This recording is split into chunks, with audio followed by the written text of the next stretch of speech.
we've seen that the negotiations with North Korea until now have not produced any kind of sustainable momentum in the negotiation. And I think a lot of that has to do with unrealistic objectives that the two sides have had. The U.S. In wanting to have complete and total and immediate denuclearization, and North Korea wanting to have the full removal of sanctions and to keep its nuclear weapons and so forth. So there has to be some meeting of the two objectives in a more realistic space. From my standpoint, the more realistic space has to begin with the acceptance that North Korea is going to have nuclear weapons for the foreseeable future.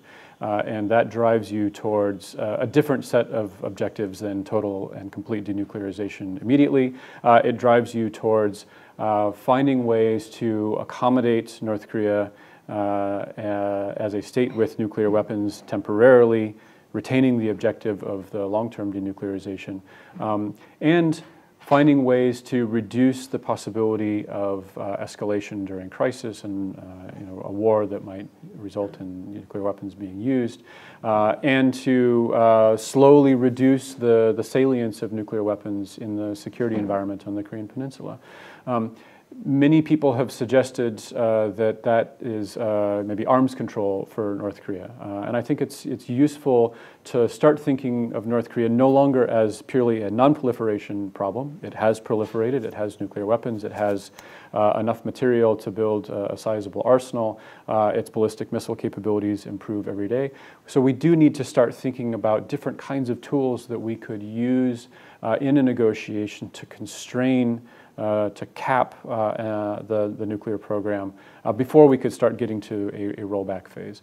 And there you can imagine an agreement that would cap the production of missiles, that would cap qualitative improvements to the nuclear arsenal, whether it's new warheads or improved accuracy of missiles or different engines and so forth.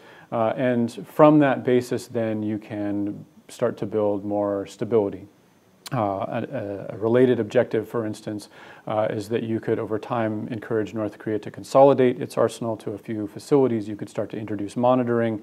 You could separate the nuclear warheads from the missiles geographically, which would introduce also more time as part of this picture, time for North Korea to reconstitute, more confidence for the international community that North Korea is living up to, the commitments that it would make. And ultimately, this, I think, is a more realistic space to try to negotiate in versus continuing to have denuclearization as the priority. Now, this is an unprecedented situation. The scale of the North Korean program, the complexity, the size of the arsenal. Other cases in which states have rolled back extant nuclear programs have not been nearly so complicated. There has, in those cases, also been far more transparency expected from those states. South Africa, for instance, was entirely welcoming of international efforts to verify that it had given up its nuclear arsenal. In this case, we have to come up with a very unique strategy to deal with the circumstance of North Korea retaining nuclear weapons, even while you're starting to introduce monitoring to affirm that it has capped that program. This will require some unusual approaches to verification and monitoring.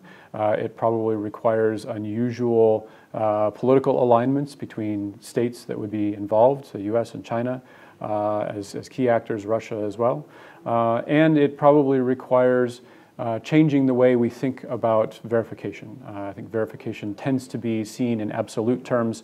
Either a state is in compliance with its commitments or it's not. In this instance, it will be much harder to tell, and so we'll have to accept a little bit more uncertainty in the assessments of North Korean compliance than we'd be prepared to do in other cases, and yet realistic that that uncertainty is going to be necessary to sustain the agreement politically, because you're not going to be able to get the kinds of on-the-ground inspections or deeply intrusive verification or the complete declaration that you would tend to demand in other cases.